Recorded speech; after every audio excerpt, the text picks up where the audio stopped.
Olá pessoal, tudo bem? O professor Alex Alves aqui mais uma vez para falar com vocês sobre o Carreira em Pauta. Você já está nos acompanhando aí nas redes sociais, caso não esteja, vou solicitar para que você acompanhe tanto lá no Instagram, o Centro Universitário Cidade Verde, também a profissional que estará com a gente aqui hoje, que daqui a pouquinho eu falo dela, meu Instagram também fica à vontade, mas eu convido você para acompanhar aqui no YouTube também, porque vira e mexe nós temos episódios novos. E é claro que hoje eu estou aqui, convidei uma pessoa, fiquei muito feliz por ela ter aceitado, porque é uma pessoa muito querida, tem uma história de vida, pessoal, acompanha aqui que você vai entender um pouquinho da história de vida dela e como que a profissão dela não só mudou a vida dela, mas impactou a família dela e impactou toda a comunidade agora em que ela vive. Estou aqui falando, é claro, da professora Suzy, daqui a pouco você me corrige. A professora Suzy é coordenadora de alguns cursos, ela vai falar ali na modalidade à distância, e ela coordena um curso que é um curso bem difícil, viu, pessoal? Eu acho que é um curso dos cursos que a gente faz parte da direção aí, é um dos cursos que tem mais regras. Ela vai explicar também por que tem tanta regra assim, que é o curso de serviço social. Professora Suzy, seja bem-vinda aqui nesse bate-papo. Obrigada, professor Alex. Muito obrigada por estar aqui junto com você. Eu me sinto muito honrada de poder compartilhar um pouco, né, daquilo que a educação fez na minha vida. Que legal, que legal. Olha, pessoal, sucesso a Suzy. Eu aprendi muito, né? Hoje ela está em outra direção ali, porque agora a gente tem a diretora Marcela que fica mais responsável pelos cursos do EAD e eu fico do presencial. Mas eu aprendi muito com você, Suzy. Eu lembro que quando eu estava construindo esse curso, eu levava assim e falava, dá para fazer assim. Daí a Suzy vinha, não dá, tem que ser feito dessa maneira, dessa maneira, dessa maneira. Antes da gente entrar propriamente dito no curso, fala um pouquinho sobre a Suzy. Quem é a Suzy? Da onde surgiu a Suzy? Qual que é a história da Suzy? E como que o curso te achou, você achou o curso? Claro, professor. Bom, eu fui mãe muito jovem, aos 16 anos, e eu parei de estudar, porque com 16 anos, mãe, ou você trabalha para sustentar o filho, ou estuda. E naquela época eu não tinha essa rede de apoio necessário, então eu tive que parar de estudar. E aí eu sempre tive o sonho, né? Na verdade, eu falava assim, nossa, quando eu for mais velha, eu quero fazer direito. Eu quero fazer isso, ou medicina. Então, enfim, a gente tem vários sonhos, mas aí, né, a juventude faz com que a gente, né, tenha outros caminhos. Com o passar do tempo, eu quis voltar a estudar, e nessa época eu já estava casada. E meu esposo falou assim, agora não vai dar para você estudar, né? Tem casa, tem família, tem filho pequeno. E aí eu comecei a estudar na educação de jovens e adultos, eu ia escondido do marido. No EJA? No EJA. Olha só, escondido. Antigamente, né, assim, quando eu digo antigamente, eu digo ontem, né? As pessoas se escondiam muito, né, para buscar os estudos, né? Sim. Principalmente a mulher, assim, não tinha esse espaço de fala, né, que eu quero sair, eu quero trabalhar, eu quero estudar, né? Exatamente. Mas, assim, eu trabalhava, ajudava o marido nas despesas de casa, porque, enfim, né, quando eu me casei, eu tinha uma filha, ele tinha 2 filhas do primeiro casamento e o nosso filho, que nós chamamos isso de uma família reconstruída, né, ou mosaico, enfim, hoje tem vários nomes desse tipo de família, que é comum hoje em dia, né? E aí eu comecei a estudar, ia lá, pegava o material, estudava, terminava uma disciplina, voltava, pegava outra disciplina, porque era por disciplina, até que chegou o momento de dizer assim, olha, agora você tem química, física e matemática que você tem que vir presencial. Aí chegou o momento de eu falar para o marido, olha, marido, eu tô fazendo o curso. Né? E aí agora eu preciso terminar e só faltam essas 3 disciplinas. Eu morava em Sarandi, no município aqui do lado, e aí nesse interim abriu também o EJA lá. Ele falou, bom, já que você veio até aqui, vai lá e termina. Terminei, e aí eu falei assim, agora eu quero fazer faculdade. Eu já estava com 39 anos. Né? Nessa idade, normalmente, né, os nossos jovens hoje têm a oportunidade já de estar fazendo mestrado, doutorado, enfim, né? E eu, com 39, fui para a graduação. muito caro uma faculdade particular naquele período. Não tinha essa oportunidade que a gente tem hoje da educação à distância, mas foram os primeiros cursos que apareceram de educação à distância na TV. Olha só. Aí eu vi uma propaganda do curso de serviço social e eu falei assim, gente, eu preciso fazer esse curso, porque é muito, né? Eu falo que o serviço social ele já estava intrínseco em mim. Aham. E aí eu falei com ele. Primeiro eu queria fazer numa outra faculdade aqui que tinha presencial, mas era muito caro, nós não tínhamos condição para isso. E aí ele falou, não, educação à distância, mas né, uma vez por semana, ok, pode fazer. Comecei a fazer serviço social e foi onde que eu consegui transformar a minha vida até pessoal, porque eu fui entender alguns traumas que eu tinha de infância, porque eu passei por abuso sexual, né, quando eu tinha 5 anos, na casa dos meus avós, por um tio, e eu tinha aquilo como culpa, eu me achava culpada do abuso, porque eu falava, por que eu estava naquele lugar, naquele momento, por que eu deixei, por que eu não gritei, por que eu não contei, mas a educação que a gente tinha antigamente, professora, era muito rígida. Em casa, a gente apanhava num dia sim, no outro também.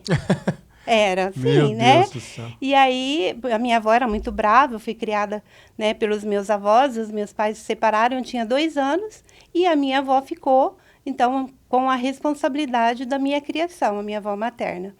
Então, nesse período, eu falo assim, a gente tinha muito medo. E o abusador, ele usa isso contra você, ele conhece o ambiente, porque normalmente o abusador, ele está dentro da sua casa, a maioria das vezes. Ele não está lá fora. Ele cria um vínculo, ele tem um vínculo com a criança e com o adolescente. E nesse período eu tinha muito medo de contar e apanhar, porque a gente apanhava por qualquer coisa. Então eu fui descobrir com o serviço social que eu não era culpada desse abuso. E sim, eu era uma vítima. E que eu precisava, né, falar para os meus pais, contar para os meus pais, me libertar dessa culpa e me libertar também daquelas ansiedades que eu fiquei, até mesmo, por exemplo, para o doutorado. Eu vinha de Sarandi para Maringá, para o doutorado não, desculpa, para o mestrado, eu vinha de Sarandi para Maringá e eu passava em frente ao UEM todos os dias. E eu falava, um dia eu vou estudar aí. Olha só que legal. Um dia eu vou estudar aí. E aí eu criei uma ansiedade muito grande. E aí a questão do abuso, ele te dá a sensação de incapacidade. De incapacidade. Tipo, isso, você pode ir até aqui é teu. Passou disso, não. Passou disso, você não tem capacidade. Ele gera isso, né, dentro de nós. E isso precisa ser tratado.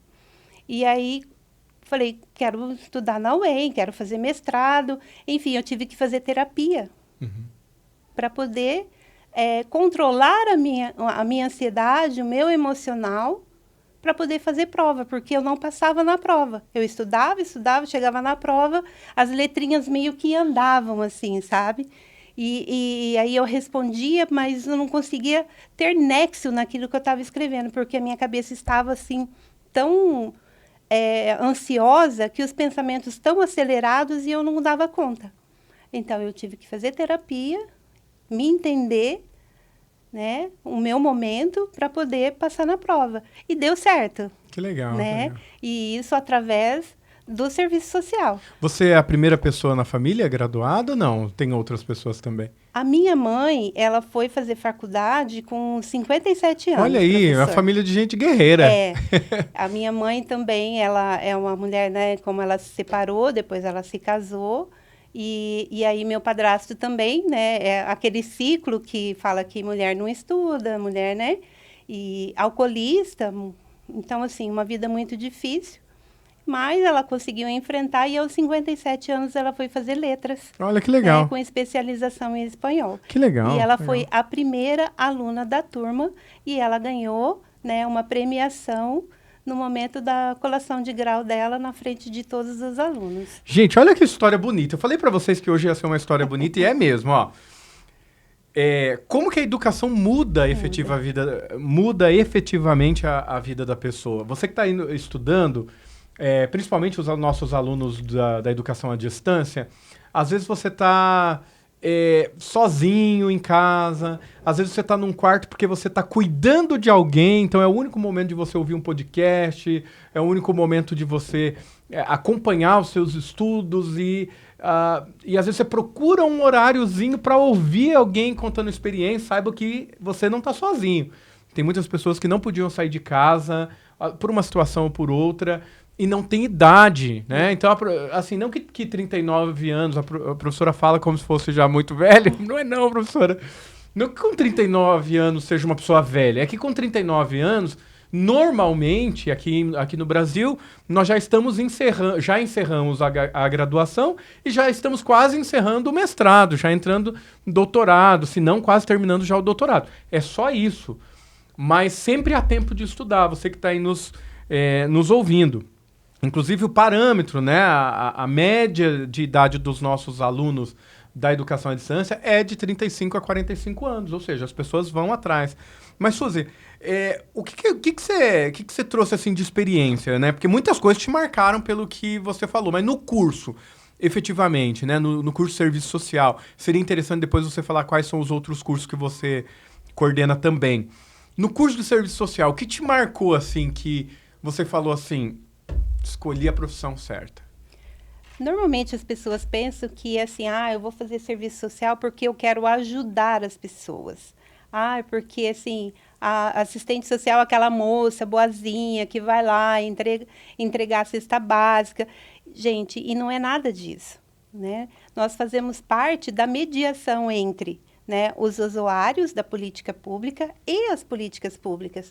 Então, nós temos que ter um conhecimento muito generalista, porque a gente precisa entender de tudo, porque nós atendemos a comunidade, então cada, né, usuário tem um problema diferente, então nós precisamos dominar vários assuntos para poder fazer o encaminhamento daquele usuário, empoderar aquele usuário, tirar ele, né, daquele momento de dificuldade que ele está vivenciando através das políticas públicas.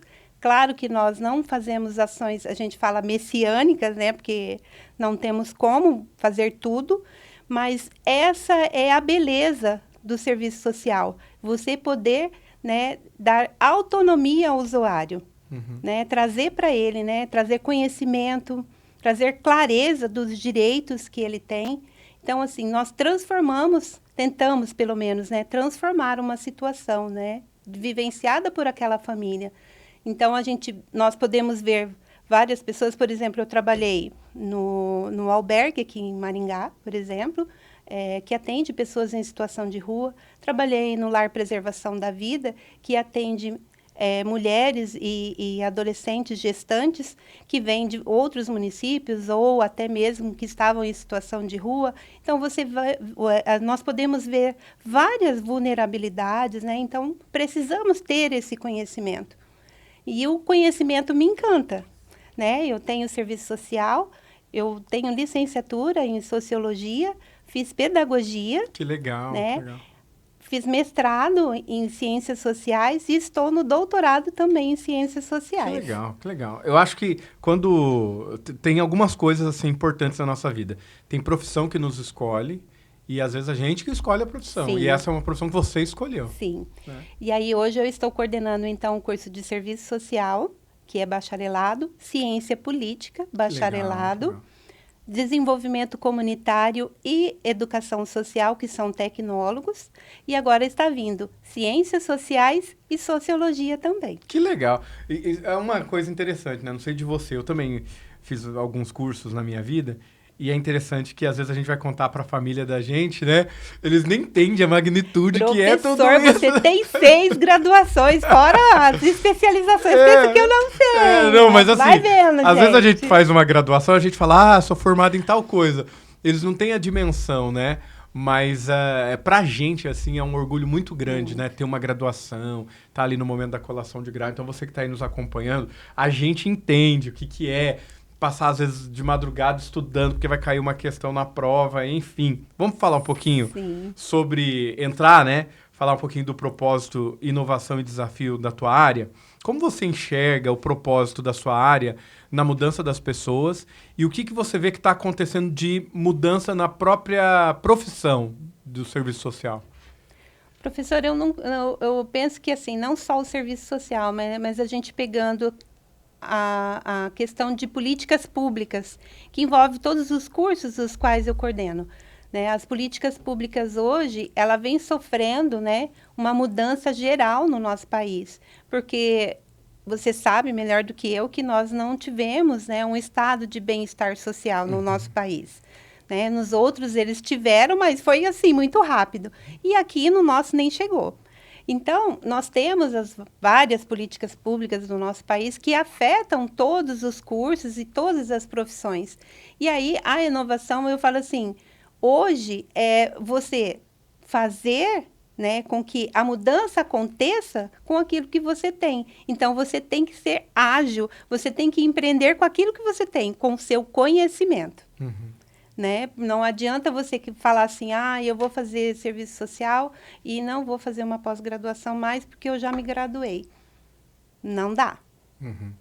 Porque se você não se capacitar, você não consegue dominar o assunto e não consegue trazer, né, para as demandas dos usuários, ou, por exemplo, em ciência política, você fazer uma análise de conjuntura, também no serviço social nós fazemos, mas daí são vieses diferentes, mas se você não se capacitar para isso, você não consegue trazer inovação para aquilo que você está fazendo, para a sua profissão. Então, assim como todas as profissões, precisa estar atento o que tem de novidade no mercado, né? E uma questão que eu acho interessante, quando falo de propósito do teu curso, todos os cursos têm isso, tá, pessoal? Que tem a parte ética.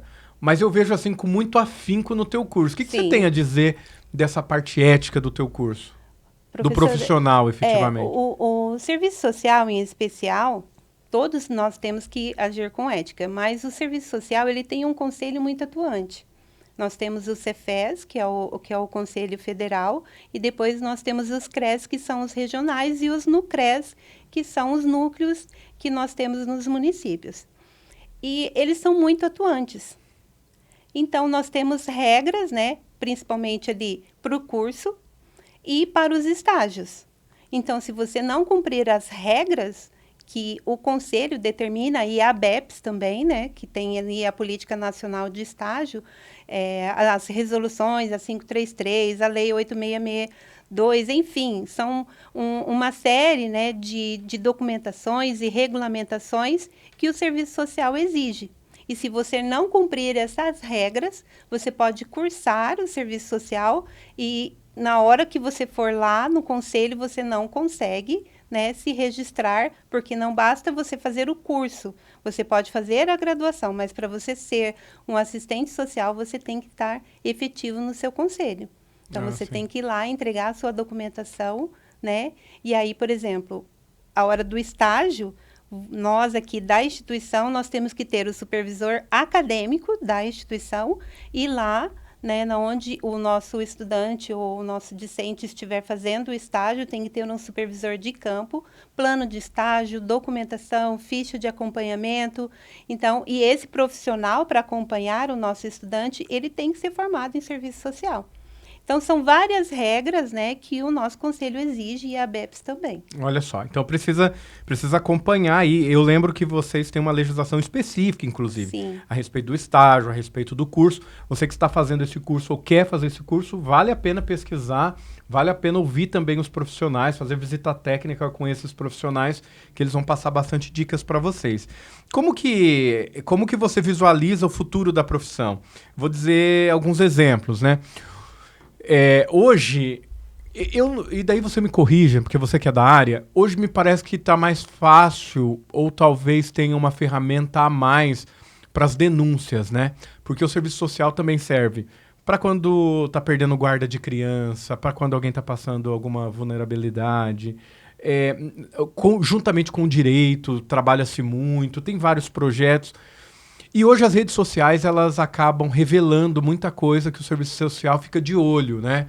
Nós estamos passando no Brasil agora uma reportagem que teve aí pelo influenciador a respeito da adultização, por exemplo, né? O FELCA. Então, como que você vê o serviço social agora no meio de tanta tecnologia, no meio das redes sociais? É um novo campo de trabalho? Como você vê o futuro da tua profissão? Professora, assim, o serviço social, ele é dividido entre, né, as proteções básicas, né? A proteção básica, a média e a alta complexidade. A alta complexidade, que é quando os vínculos familiares já foram rompidos, não existe mais vínculo. Aí, no caso, são os abrigos. Por exemplo, uma criança passa por abuso sexual dentro de casa e não tem o que fazer, vai ter que retirar aquela criança da família como uma maneira de proteção. Ele vai para um abrigo, então ele entra dentro da proteção de alta complexidade, acompanhada pelo CREAS. Uhum. Porque a básica, quem acompanha é o CRAS, que é o Centro de Referência de Assistência Social. O CREAS é o Centro Especializado daí de Assistência Social. Então, aí os profissionais, que são uma equipe técnica, né, eles vão fazer esse acompanhamento. Tanto dentro dos CREAS, como nos abrigos, eles têm que fazer um plano individual de atendimento para acompanhar aquela criança. E aí, essa criança, esse plano de atendimento tem que ser acompanhado pela vara da infância de 6 em 6 meses. Então, assim, o juiz acompanha, o promotor acompanha, né? Todas essas denúncias hoje, que eu falo assim, o abuso sexual sempre existiu, né? E essa questão hoje, principalmente dos adolescentes, a gente fala aí da Deep Web, por exemplo, eu vi uma reportagem de uma menina eu acho que deveria ter uns 11 anos, por exemplo, passando por um abuso coletivo na internet. Que absurdo. Um absurdo. E aí existe os canais de denúncia, né, que é o Disque 100, é a própria delegacia, é o 190, e aí essas denúncias elas vão ser encaminhadas pelo Conselho Tutelar, que daí o Conselho Tutelar informa o judiciário que toma as providências. É um caminho longo que a gente fala, porque eu falo assim, né, a justiça tem hora que ela precisava ser mais rápida, Uhum. né, a questão do direito precisava ser mais rápido. A gente vê, por exemplo, famílias que fazem a denúncia e o abusador continua dentro de casa com a criança, Nossa. porque ele é o provedor da família e a mãe não quer que o provedor saia, porque ela não vai ter condição de sustentar os outros 5 filhos que ela tem. Que coisa. E é difícil, né? Essa tua profissão é muito difícil. Olha, pessoal, vocês que escolheram essa profissão, vocês estão de parabéns, porque mexe.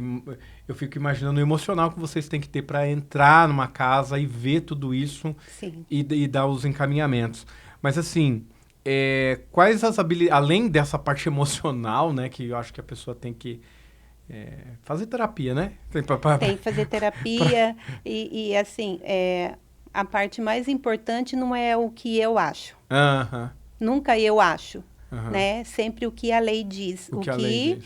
Né, aquela legislação diz e como o agir, né? Eu não posso, por exemplo, aceitar. Vou citar um caso assim, né? Não vou citar aonde, mas eu estava fazendo um acompanhamento de uma criança que estava em acolhimento e essa criança foi para uma família acolhedora. A família acolhedora ficou sabendo que o juiz ia devolver a criança para o pai. E essa família achou que não era justo, porque ela era abastada, né? É uma família abastada, bem influente aqui de Maringá. E aí eles colocaram um detetive particular para ficar atrás desse pai, para saber o que ele estava fazendo, se de fato ele tinha condição ou não para ficar com a criança. Mas nesse entremeio, professor, nós tivemos a mãe voltou para o abrigo, teve mais uma criança e como a irmã mais velha já estava com uma família, essa família não quis ficar com o irmão. Na época, foi mandado para outra família. E eu estava como assistente social dessa família acolhedora desse local naquele momento.